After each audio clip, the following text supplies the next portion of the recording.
Permítanme que lo sume a José Luis Espert, que está en contacto con nosotros, porque, a ver, recién Rosendo Fraga hablaba sobre la situación puntual que tiene que ver con lo que ha generado el atentado contra la vicepresidenta, pero también la economía, que no está en segundo lugar. José Luis, ¿cómo lo ves vos? ¿A la gente le está pesando más esto, la economía? Gracias por el contacto. Hola, hola, muy buenas noches a todos. Buenas noches. Yo creo que el papel de la política en este momento, de nosotros los políticos, es absolutamente lamentable. La verdad que parece ser que nos estamos hablando nosotros mismos, completamente desconectados de los problemas que tiene la gente. La gente no llega a fin de mes, las empresas se funden, no da más de pagar impuestos, la gente está aterrada por la inseguridad, familias destrozadas porque los chicos se van. Los estándares educativos en Argentina son paupérrimos. La verdad, haber ido al Congreso como el sábado pasado a sesionar para rendirle pleitesía a la señora Cristina Fernández, la verdad que me pareció una cosa bochornosa, ridícula, y la misa directamente payasesca, de aparte de aquellos mismos que mandaron a quemar iglesias en su momento. Así que todo el accionar político me parece absolutamente lamentable y desconectado de los problemas de la gente. Te repito, ojalá que en algún momento esto cambie y empecemos a trabajar para solucionar los problemas que tiene la sociedad. Me dicen, y es un trascendido, que ojalá que ocurra, que este jueves 15 se va a sesionar para tratar consenso fiscal y la prórroga o no de algunos impuestos. Bueno, por fin vamos a trabajar para discutir, algunos estarán en contra, otros a favor, de problemas que tienen que ver con la gente de trabajo, con la gente que produce. La verdad que hasta ahora, en lo que va del año, y es mucho tiempo ya, los políticos nos hemos dedicado a hablar de la política y no pensando en el único mandato que tenemos que respetar, que es el de la gente. José Luis, hablando de números concretos, que el otro día lo hablábamos en Voces, si uno se puede analizar solamente los números, este gobierno, me decías, es el que más ha endeudado, comparado con el tiempo, a la Argentina desde el 83 hasta ahora, ¿no? Ese era un dato, ¿no?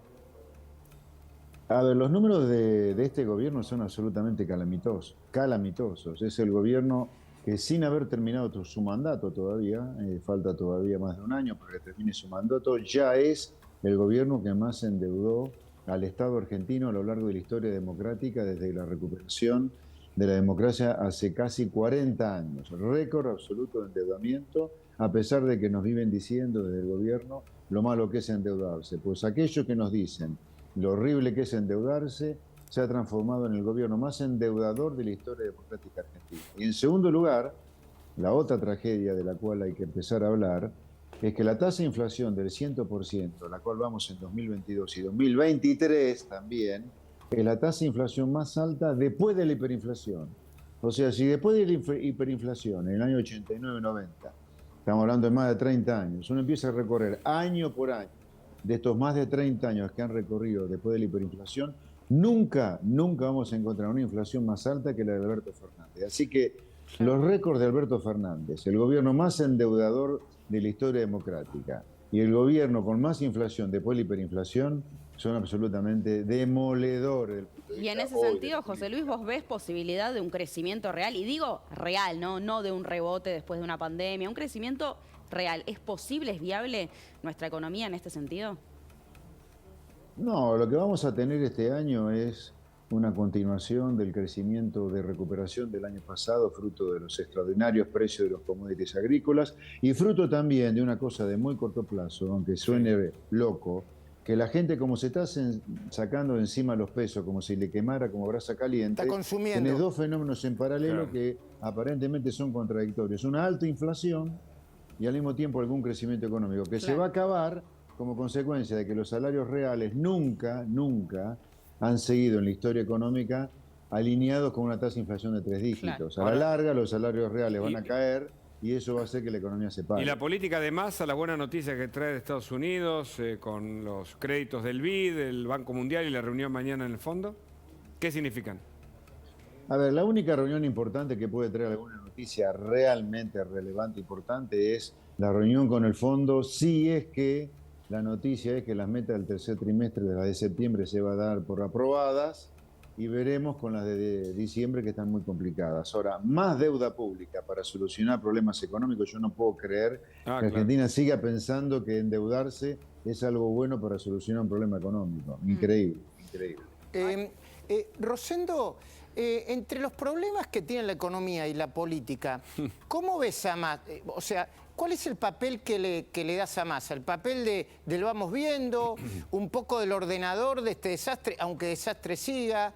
¿Un poco, algunos dicen, bueno, vende demasiado humo? ¿Cuál es tu mirada?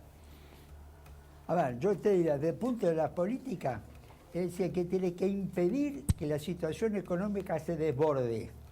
¿Qué es desborde? Bueno, sí, desborde, evitar que la inflación, ¿no es cierto?, el dólar blue lleguen a niveles, se disparen, ¿no es cierto? Claro. Esta creo que es.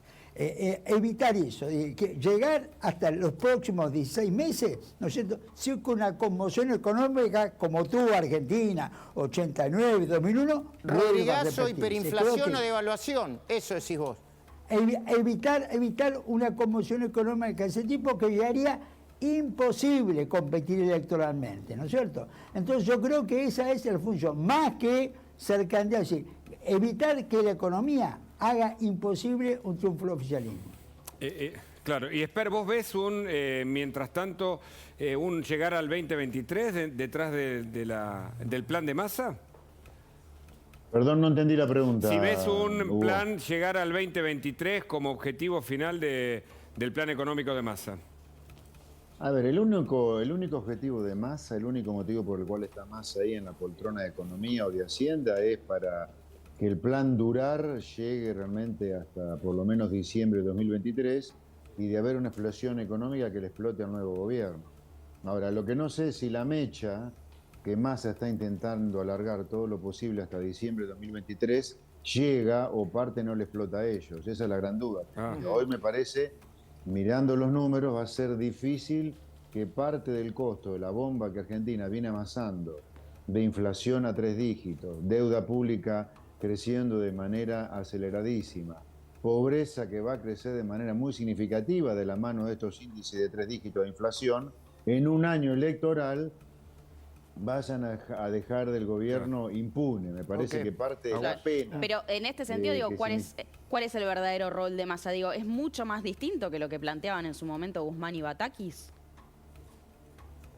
A ver, Massa tiene algo que a lo mejor los otros dos, por la razón que sea, y ya a esta altura ni me importa, ni me acuerdo incluso, es que la mecha puede ser que se alargue, la mecha de la bomba, digo, no puede ser que se alargue con Massa hasta noviembre, diciembre de 2023. Yo creo que Massa tiene el peso político para haberle hecho entender a los cavernícolas duros del kirchnerismo que si se viola el acuerdo con el fondo, esto explota mañana. Que eso era lo que le cuestionaban en algún lugar a Guzmán. ¿Más de Luis?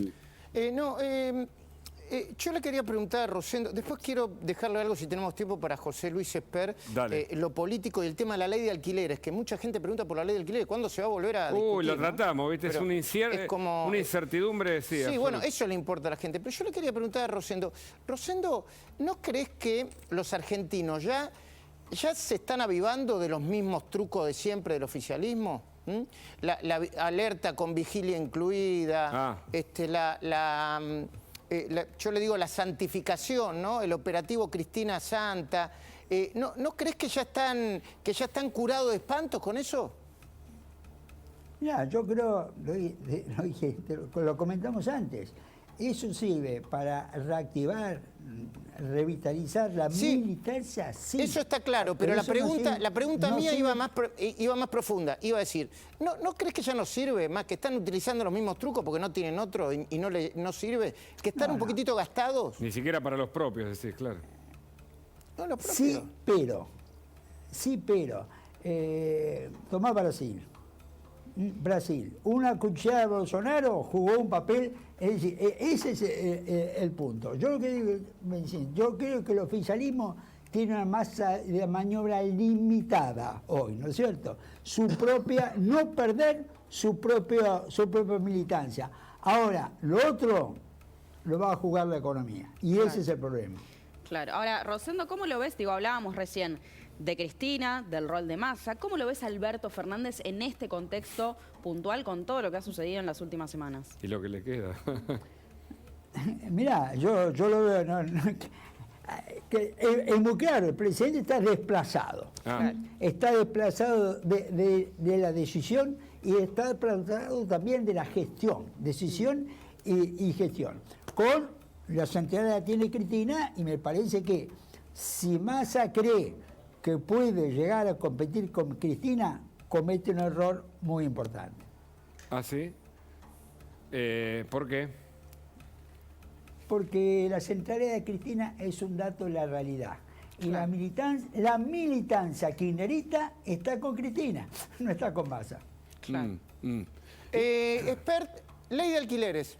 ¿Cuándo se empieza a discutir? Lamentablemente no te puedo decir cuándo. Lamentablemente te lo digo porque creo que la ley de alquileres es un tema crítico. Sí, Crítico. Se discutió en comisión, pero finalmente no llegó nunca al recinto, que es lo que todos esperábamos. Por eso a mí yo me siento una incomodidad enorme en este momento de ser político, porque hasta hace 2 años estaba en el mismo lugar que mucha gente y realmente sufría cuando los políticos empezaban a hablar de cualquier pavada en lugar de discutir las cosas que hay que discutir. Lamento también, por ejemplo, que no se haya derogado la ley de abastecimiento. Yo propuse en marzo un proyecto de ley para derogarla directamente. Fíjense que la ley de abastecimiento vuelve a ser utilizada por el gobierno, o amenaza el gobierno con utilizarla si los precios siguen subiendo mucho. Esta es una ley que hay que derogar absolutamente. No tiene nada que ver con la realidad inflacionaria de Argentina. La inflación acá y en todo lugar y en todo momento es un fenómeno monetario. Usted, por más que cierre comercio, apriete industriales para que no suban los precios, si usted emite y no hay demanda de dinero, va a tener inflación. Bueno, repito, el problema de la ley de alquiler es el mismo problema con la ley de abastecimiento. Es el problema con tantas leyes que no se tratan como consecuencia de la política. Claro. Afortunadamente, parecería ser que el 15 de septiembre, el día que se presenta el presupuesto, vamos a estar tratando 3 leyes: consenso fiscal, pero en 4, consenso fiscal, prórroga del impuesto a la ganancia porque lo sigue recaudando Nación, impuesto al cheque y una prórroga a bienes personales. Yo adelanto mi voto, ya lo adelanto. Sí. Yo no quiero más el impuesto a los bienes personales, no quiero más el impuesto al cheque. Les recuerdo a los que nos están escuchando, el impuesto a los bienes personales se creó en el año 91 sí. por 9 años. Está claro. O sea, tendría que haber muerto en el año 99 y todavía lo tenemos vigente. Hace más de 20 años Tremendo. que debería haber desaparecido el impuesto a los bienes personales y no desapareció. Yo voy a votar a favor de la derogación del impuesto a los bienes personales y que se tenga que bajar el gasto que se tenga que bajar. Lo mismo que con el impuesto al cheque, que se creó por un solo año y todavía sigue vigente hace más de 20 años. José Luis, Basta a la prórroga de impuestos, que se baje el gasto público, lo que se tenga que bajar, empezando por las dietas de nosotros los diputados si es necesario, por supuesto. Muy bien, José Luis Rosendo, muchísimas gracias por este contacto a ambos. Un placer, buenas noches. No, gracias a chao. ustedes. Hasta luego. Tenemos